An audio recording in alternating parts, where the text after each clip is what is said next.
Russian white phosphorus bombs used in Ukraine. I just want to say something before I continue this. Look at this word phosphorus. Look at it. Horus is at the end of phosphorus. It's the word Horus, you all, on the battlefield. There's something going on.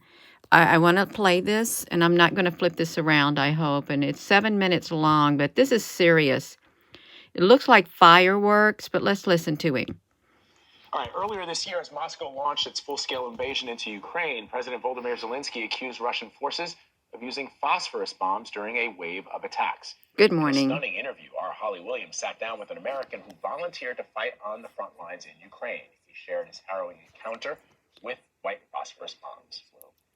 It comes down extremely slow, but there's nothing you can do, and everything it touches just incinerates. Probably about 20 or 30 guys burning alive, and several gunshots, because there's nothing else they do. So a lot of guys have suicide pistols, and you'd hear them scream, and then they would say goodbye. Joining us now is John Parachini. He's a senior international defense researcher with the RAND Corporation. Thanks so much for joining us, sir. Glad to be with you this morning. So can you explain in more detail to our audience what exactly is white phosphorus and why has it been used as a weapon of war? White phosphorus is a kind of a waxy-like material that, when exposed to oxygen, reaches a temperature of about 1,500 degrees. It typically has been used as a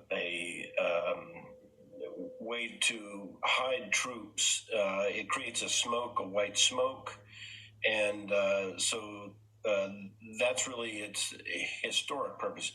In recent years, it's been used essentially as a way to incinerate everything below it, and it's, as the individual who you just interviewed referred it, as an incredibly deadly material when it lands on the ground. The Russians used it on Snake Island essentially to burn a piece of territory that they left, and the United States has used it at different times in 2017 on ISIS during in Iraq and Syria, essentially to incinerate where they may have had a chemical weapons lab. Can you give us some more detail? We heard from that soldier, that volunteer fighter who's an American fighting in Ukraine, his firsthand account of seeing human beings under attack from white phosphorus. But how does the chemical affect human beings? I mean, we know that it burns. And can you take shelter from it before being affected? I mean, presumably you can see it coming, and would there be an opportunity to take cover or shelter if you can? Well, you would certainly want to try and do that, but a material that burns at this high heat can burn through metal. So the places where you could take cover are likely not going to be cover for very long. It is horrific to know that if it can burn through metals, clearly, as we see here in this quote, what hope does human flesh have? So this use of white phosphorus is banned under the Geneva Conventions. And I think for most people who are watching this and who are learning about these atrocities and these kinds of weapons that are being used in a theater of war, they're going to say, what is the purpose of having laws like this on the books, laws that all nations are supposed to adhere to, if the Russians allegedly can flaunt them? Well, this is a legitimate weapon when used against military forces. Under the Convention on Conventional Weapons, it is restricted on its use against civilians. Any type of weaponry that's used to kill people is always terrible. Let's be clear about that. There are no good weapons, if indeed you're the victim of them. This is a particularly heinous one. Its original intent was, in its production, was to create cover for troops, white smoke for troops to move behind. But in recent years, it really has been used as a way to burn everything that falls below it. So, John, I stand corrected. It is not banned under Geneva Conventions, but it's tightly regulated, I understand, under international law. So the question is, why not close those loopholes? that allow a chemical weapon like this to be used under the Chemical Weapons Convention? Excellent question. It is not banned under the Chemical Weapons Convention because it doesn't have toxic properties, which is really where the types of materials that the Chemical Weapons Convention is designed to cover. If it were used for its toxic properties, then it might be covered under the general purpose criterion of the Chemical Weapons Convention. But it is covered under the Convention on Conventional Weapons. And here, I think you ask a perfectly legitimate question. Is it such a heinous type of weapon and kills in such a terrible way that maybe it ought to be included specifically, even in its use against troops? That, I think, is an issue for a negotiation at some point here in the future. It would be a tough one because it's widely available and it's been widely used by many different militaries around the globe. And when you think about the different ways that weaponry is used, this is just one. There are many terrible ways to kill people, and this is certainly one of them. You're sadly right about that. And before we go, I wonder, too, when we look at, for example, the firebombing by the Allies of Dresden and other places in Nazi Germany during World War II, when we look at the use of Agent Orange during the Vietnam War and other types of conflicts where horrible, horrific weapons have been used against our fellow men and women, it does, it's hard to sort of qualify, well, that's okay. In the case of Dresden, or in the case of dropping 2 nuclear weapons on Japan, and this is not. Is there a way to distinguish between these horrific acts of war? Yeah, the real distinction that exists heretofore is about weaponry used against military forces as opposed to civilians. The tragic thing about the Russian invasion of Ukraine is that they have used all sorts of weaponry against civilians, and specifically so. They haven't just really been attacking Ukrainian military forces. As we saw last week, they launched drones to all sorts of civilian areas, hospitals, schools, playgrounds, apartment buildings.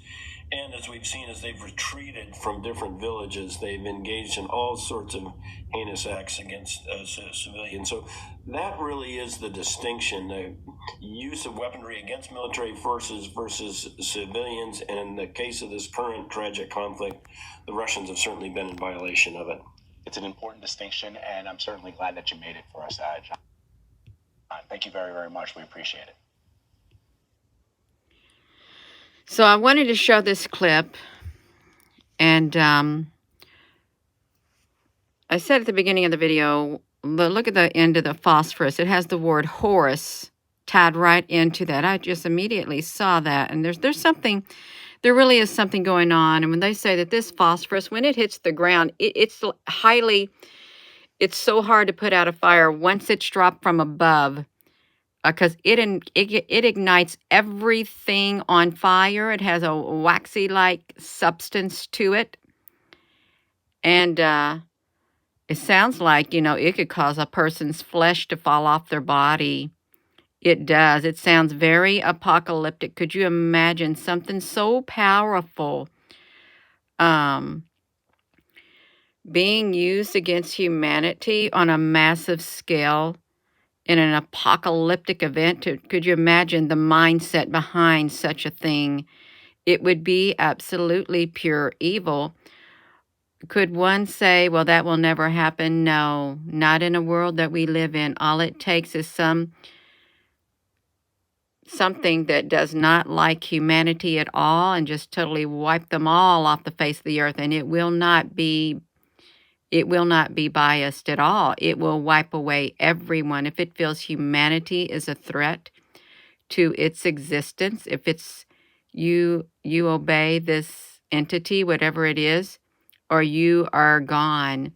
But still, it's horrific. I didn't know all of that stuff went down in Ukraine, and I can't blame the people. If you're sitting there on the line and this stuff is falling down from the sky, and it's landing on your body, and your body is literally burning the flesh and everything to the bone. Who wants to live like that? I don't want to live like that, and I certainly think this should be and totally banned. But it doesn't matter if you ban things. It does not matter whatsoever if you ban things, because the people who want to use it, they will still acquire it and they will still use it. And they'll do it, and you'll never know. You'll never know, because that's how it goes. And you dare not speak against such who uses things like that, you all. Though this is it's horrific. And this is an expert. This guy was over there. He volunteered to fight, and he said that the soldiers had a pistol that they used when this stuff started falling down from the sky, because it was horrific. Absolutely horrific. And touches just incinerates. Probably about 20 or 30 guys burning alive. see, isn't that awful? 20 or 30 guys burning alive. And this is educational purposes, you all. This is, if I've never heard of it before, but certain governmental agencies do still use it. They use it. And it's not banned. And with that Fukushima stuff, it's like 70% of the land is still contaminated over there. And like 82% of the stuff that went up there in the atmosphere way up there, it's still circulating. So there's they've literally destroyed this planet that we live on. They have, through their evil ways, they have destroyed the planet. And what's already happened is worse than what they say humans did. No, we didn't do it. You all did it. The ones in power did it.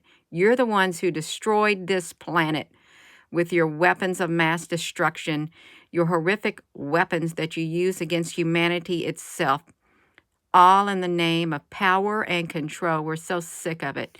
I am really sick of it at the core of my being. Even though I don't speak about it, I try to stay far away from it, but just the mere act of wanting to do that to a human being, animals, the innocent, it's absolutely pure evil. They need to be held responsible.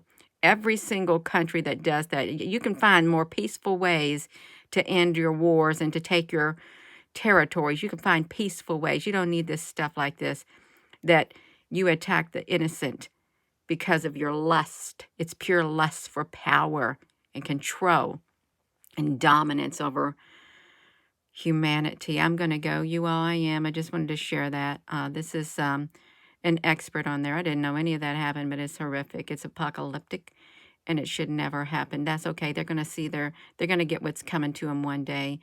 These entities who decide to do this to humans, to the animals, to all life on earth, trees, grass, the whole entire earth, destroying the earth. They're going to get their due, and they can go hide in their caves in the mountains. That's okay. They're going to get it. So I'm going to go. And with that being said, hello, wherever you are in any part of the world. Hello, from my heart to yours. Love you.